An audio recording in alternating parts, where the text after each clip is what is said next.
Hello dear students and welcome back to the video lectures of Social Science for class 8th. In the series, I am here with the chapter 3rd of History, that is Ruling Indian Towns and Villages. Here I am providing you the first part of this video. The second chapter of history was related to how the Britishers or the English East India Company became established their political supremacy over India. Okay. We have learned about the Battle of Plassey as well as the Battle of Buxar, and the result of the Battle of Buxar was that the company got the Diwani rights of the three Indian villages or the three Indian states, that is Bihar, Orissa, okay, and Bengal. So now the company is having the Diwani rights. Diwani rights, that means the company is having the power to collect the revenue. Now in this chapter, we will be learning about that how the company makes the process of collecting the revenue, or what were the systems that were introduced by the company to take revenues in India. Okay, but before it, I want to tell you some keywords that are going to be used in this chapter. So those keywords are peasants. Peasants means the farmer. Okay, the other word for farmer is the peasants. The next one is Raj. Okay, Raj is the word that is utilized or used for the showing up the British sovereignty or the British power in India. Okay, so this Raj word will be used for the Britishers. Ryots. In South India, the cultivators or the farmers are known as the ryots. Okay, here in North India, you will every time listen peasants, and in South India, we will be able to learn about this word, that is ryot. Okay. Zamindars, as we are already familiar with these words, zamindars, jagirdars, all of us are knowing that from the Delhi Sultanate only, during Delhi Sultanate there was a provision of ikta. Okay, what was ikta? In ikta, what people used to do, the ruler used to give a part of a land to a person, okay, and that person has to collect revenue on that particular land, and they have also keep army for that particular land. Now it developed and it turned into zamindaris. Zamindaris were also like that only. Some part of land is given to a person. Okay, that person is responsible for collecting the revenue on that part of land.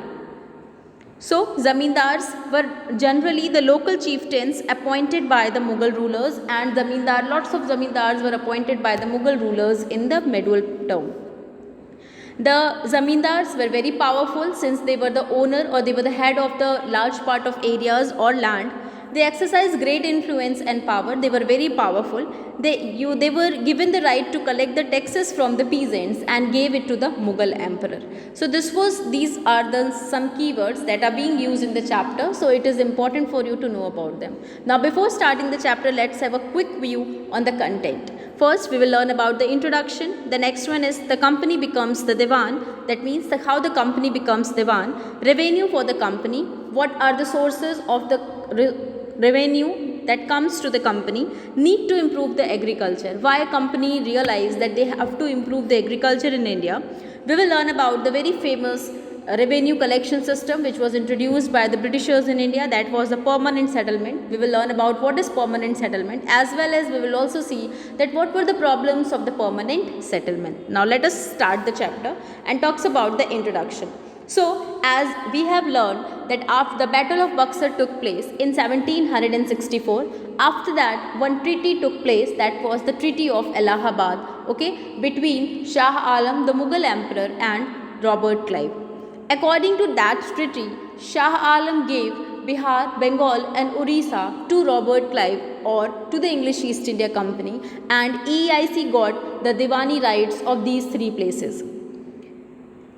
Now, the main source of the revenue for the company, was agriculture.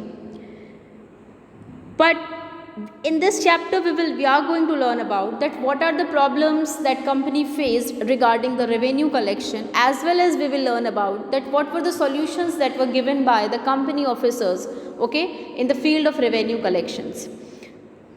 Here we are going to learn about the three revenue systems that were introduced by the Britishers. The first is permanent settlement, the other is Mehelwadi settlement, and the third is Ryotwari settlement. The first one, that is permanent, we will be learning in this part. Mehelwadi and Ryotwari I will explain you in the other part. So we will also learn about this thing, that crops for Europe, which crops of India were very great in demand in the European countries, and among those crops one very famous crop is there, that is indigo. Okay, so we are going to learn about the story of indigo also in this chapter. We will learn about how Britishers commercialized Indian agriculture. As we are knowing that earlier Indian farmers generally used to produce for their consumption.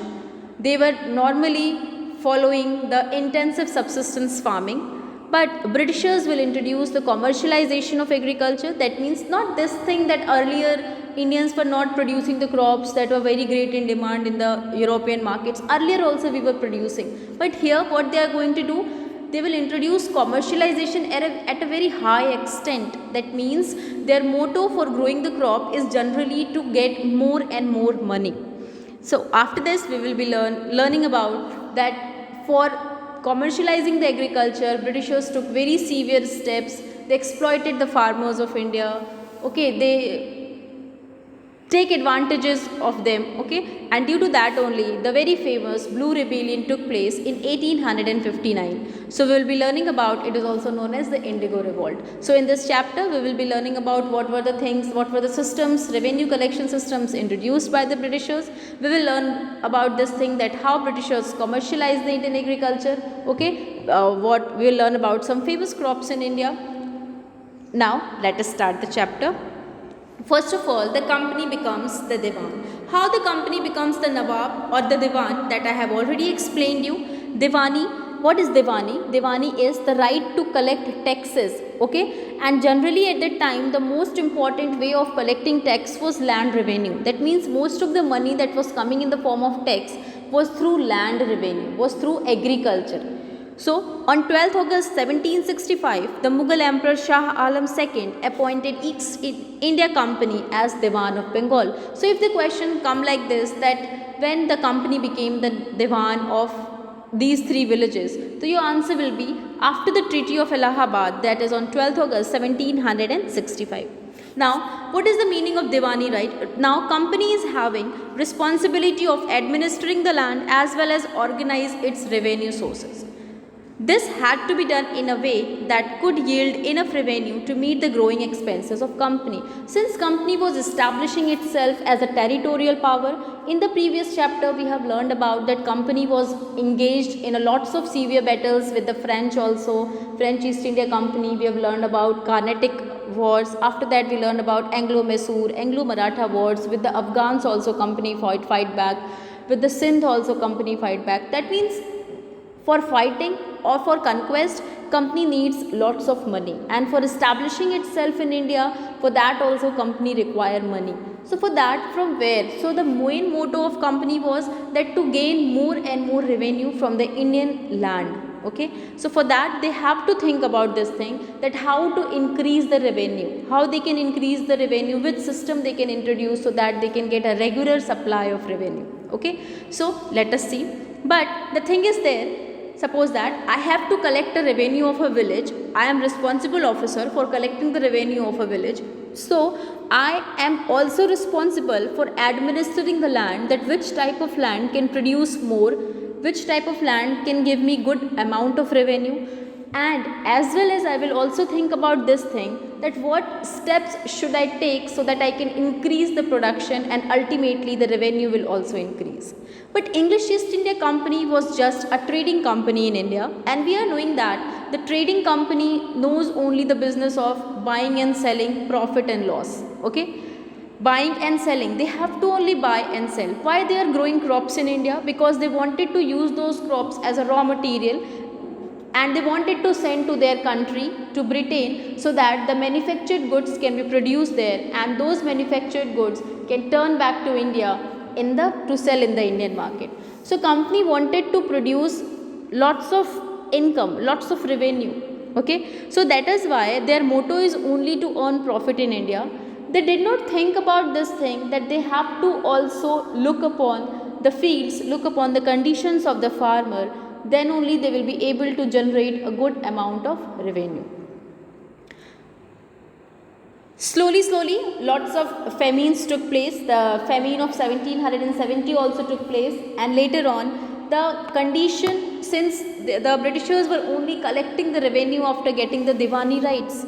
They were not providing any facilities to the farmers. They were not taking care of the farmers. Their business is to only take lots of profit from them. So that is only, there was a time when crisis occurred in Bengal. Okay, the economy of Bengal started draining. Bengal started facing loss, and that is why the revenue ultimately decreased.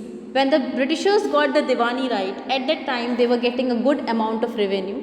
But since they started exploiting the farmers and lots of Indian governor generals or the officers became corrupt, they started thinking about their own benefits. So that is why the Bengal economy faces crisis. Now the question arises in front of the Britishers that how they can improve the agriculture of India, and why should they improve? They have to improve the agriculture of India, then only they will be able to get a good amount of revenue. Now the company understood that for collecting the revenue it was required to pacify. It was required for the company to pacify, means to convince the higher officials of India, that is zamindars, chieftains, nobles. Company officers realized that they have to establish good relations with these powerful personalities of India, okay, whether they are zamindars, peasants, or zamindars, nobles, jagirdars, chieftains, okay, they could not be entirely eliminated. So Britishers decided, English East India Company decided that they have to give importance to all these Indian officers, then only they will be able to proceed further. As well as the Diwan, company wanted a large revenue income, okay. The main thing company wanted was to increase the revenue income, but as a trader, they do not want to set up any regulation or any set of rules to regulate the revenue system. Okay, means as a Diwan, their motto is to collect more and more revenue, but they were not ready to invest any kind of money or any kind of rules or regulations so that they can improve the agriculture of India. What happened through that on India? The revenue collected in Bengal could finance the purchases of goods for export. When Britishers started getting money from revenue, what they started doing, earlier they were bringing money from their country for purchasing goods from India. But now they have started using the revenue, the money that they are getting from the revenue for collecting the goods from India. Now what happened here? The money that is generating in Bengal is taken by the Britishers, and they are investing that money only on their purchasing their goods. That means now Bengal is not getting any profit.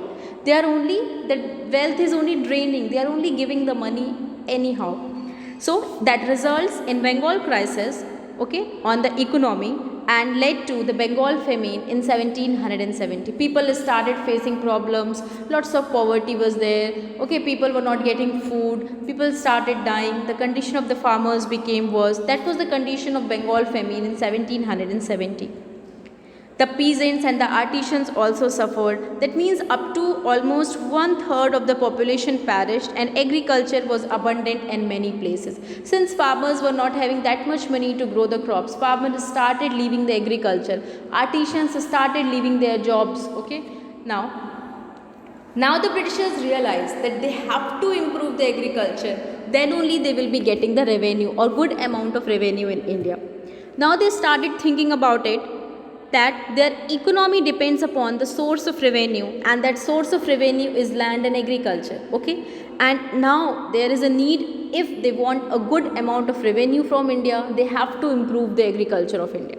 For that purpose, the English East India Company embarked on a systematic approach to land revenue collection with a view to collect maximum amount of revenue in a timely and predictable manner. Company wants everything. Company wants that they have to apply a systematic method so that they can get good amount of revenue, as well as that revenue can be regular, okay, and they can guess the predictable manner that how much revenue is going to come.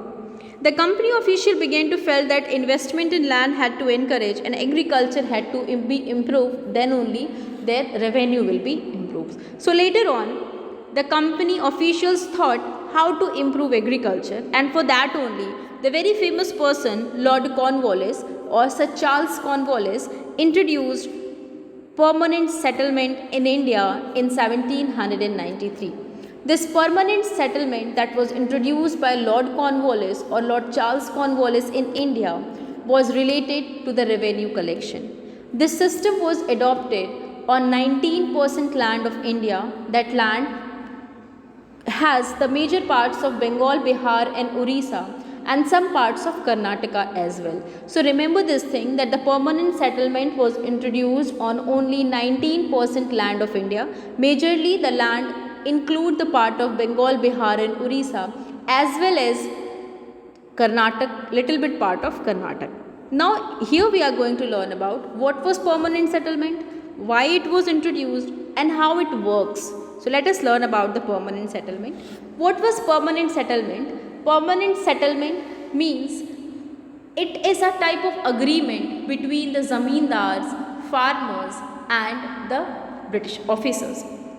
Earlier what happened? The British officers has to go to farmers. Okay, they go to one farmers and they used to collect the revenue. But they introduced the zamindari system so that they appointed zamindars for a particular area. Okay, so that those zamindars collect the revenue and they give it to the Britishers. So what happened? The zamindars became the mediator between the British officers and the Indian peasants. According to this, zamindars were asked to collect tax, the rent or revenue from the peasants and pay revenue to the company. Now, so as you can see here, zamindars became the mediator between the farmers and the peasants. They collect the tax from the farmers,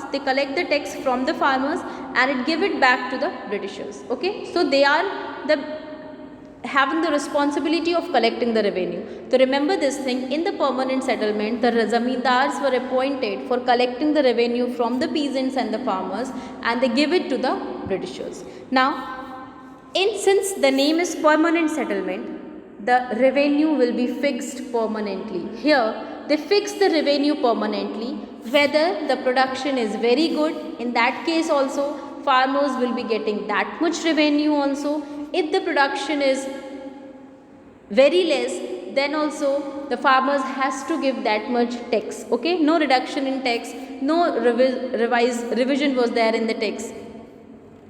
So what were the features of the permanent settlement? The zamindars, and one more thing, those zamindars got the hereditary rights. That means these zamindars became intermediary between the Britishers as well as the farmers. So who are the intermediaries between the farmers and the Britishers? The zamindars.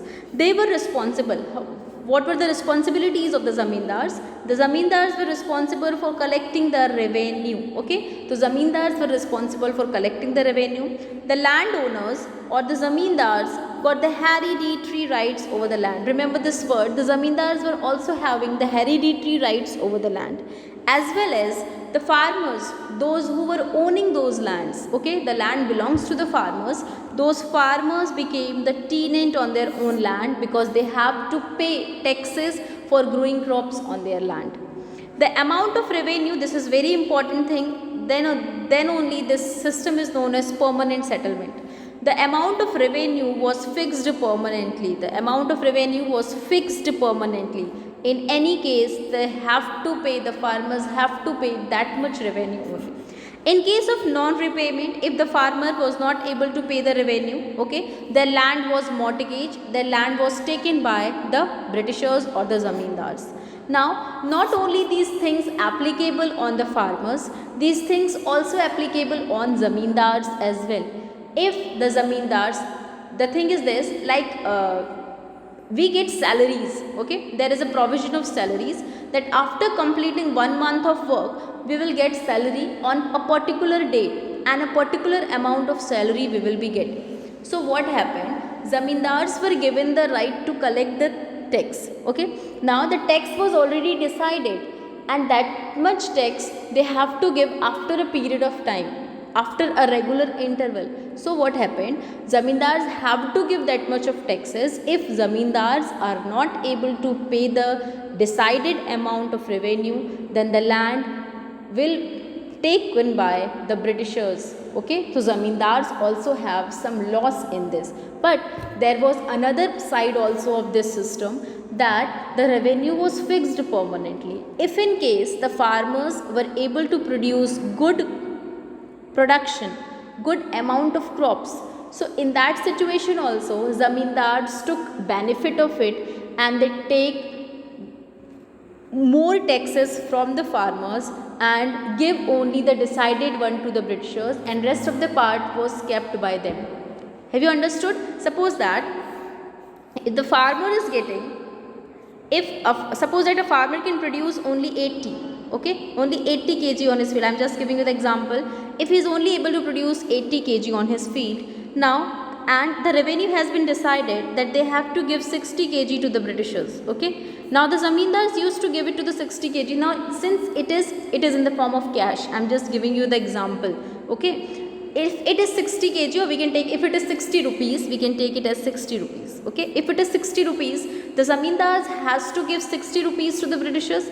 But in case if the farmer's production, it was increased, as means in the coming year he is able to get 100 rupees. So what will happen? The zamindars will take more money from the, okay, they will take 80 rupees and they will give only 60 rupees to the Britishers, so that 20 rupees will left with the zamindars. So this was the profit that zamindars were earning, okay. So this system was beneficial for the zamindars as well as for the Britishers, but not for the farmers, because if the farmers were not able to grow the decided amount, suppose that in a year a farmer only gets 40 rupees from the field, okay, how he will pay 60 rupees if he only able to generate 40 rupees. So for that the farmers have to take the loan, and if the farmer is not able to pay the revenue, so ultimately their land will be taken by the zamindars. So farmers were facing all the losses in this system, okay. But sooner or later Britishers also realized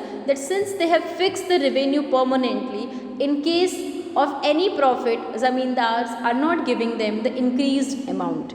So as the revenue amount was fixed, what the profits for the Britishers? Let's have a look. Just wait a minute, let me erase it once.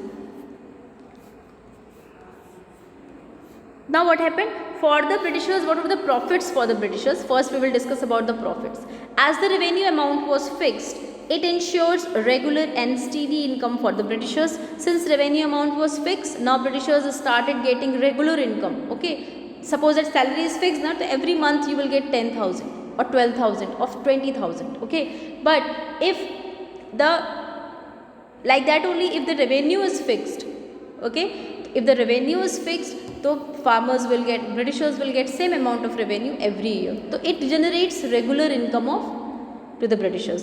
The zamindars were responsible to invest in the improving the land, but as usual zamindars were not taking care of anything. They were not improving any kind of land in India, okay. Now let us move further. For the zamindars, what were the profits? The zamindars emerged as a class of royal allies with the Britishers के साथ friendship, okay. They emerged as a royal allies to the English East India Company. Since the revenue was fixed, the zamindars would benefit from increased production of land. As I have explained you, since the revenue was fixed, so whenever they used to get good amount of revenue, they keep the better amount with them and give the decided amount to the Britishers. They often extracted exorbitant rates from the farmers for their huge profit. Zamindars also become, if the Britishers decided 60 rupees, zamindars usually take 70 rupees from the farmers, so that they can take 10 rupees with them.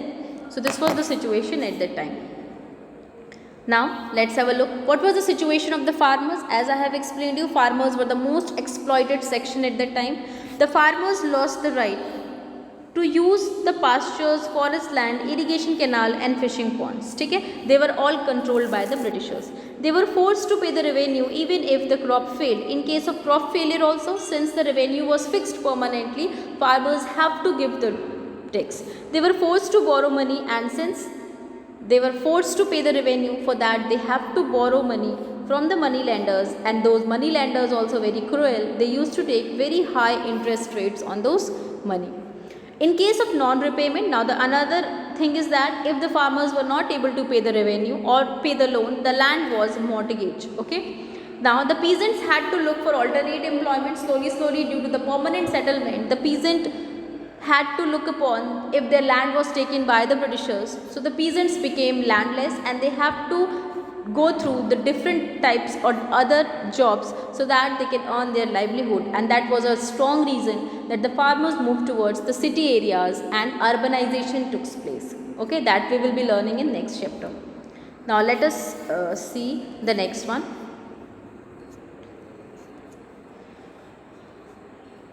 Now the problems in permanent settlements, we will be discussing that what was the demerits of the permanent settlement. The first one is the zamindars were not investing in the improvement of the farmers as of the land, since we have learned about this thing that Britishers appointed the zamindars so that zamindars will collect the tax as well as they will take care of the lands also. Okay, they will invest for the betterment of the fields also, but since zamindars were not doing that, again the condition arises that the agricultural production started decreasing and ultimately the land revenue also. The revenue that was fixed was too high that the zamindars found it difficult to pay. If the farmers were only not able to produce that much, how the zamindars will give that much revenue to the Britishers? If the revenue has been decided 120 rupees and the every farmer is only able to produce 100 or only 80, how the farmer will pay the revenue? Okay, so it became difficult sometimes for the zamindars also to get that much decided revenue because revenue rates were very high. Numerous zamindaris were sold off at the auction organized by company. As I have explained you, if the zamindars were not able to pay the revenue on the decided date and time, there was a law known as sunset law. Okay, the date that was decided. If the date is decided that yes, on 16th of August you have to pay the revenue, you have to give the revenue to the Britishers. And till on 16 before the sunset, they have to give the revenue to the Britishers. Otherwise, the land of zamindars will be taken or auctioned. Boli laga di jayegi. Okay, auctioned by the Britishers to another zamindar. If their cultivation expand, it results in the extra income of zamindars but no gain to the Britishers. As I have explained you, if the farmer is able to produce 100, okay, so the extra income will be taken by the zamindars only. Britishers will be given only the decided amount. The farmers also found this system oppressive. For the farmers also this system was oppressive because farmers feel like that they are not able to produce that much. How will be they able to pay the revenue to the Britishers? So this was the condition of the permanent settlement at the time. We have learned about the problems as well. Okay, so here we discussed about, this is important, that who introduced the permanent settlement. So remember this thing that the permanent settlement was introduced by Sir Charles Cornwallis, okay, yeah, Lord Cornwallis in 1793 as he was the Governor General of India at that time. After this, we learned about that only on 19% of the land of India, majorly the part of Bengal, Bihar, Orissa, Karnataka, and I think some parts of Banaras also was there. Okay, for that only, there only the permanent settlement was introduced. We will learn about two other system of revenue collection. One is Mehelwadi and the other is Riotwari in the next video. Okay, and those revenue systems were applicable on different regions of India. So we will be learning about it in the next video. I hope this part is clear to you. In case of any problem, switch to the Zoom classes and ask your queries if you found any. So this is all for today. Thank you for watching.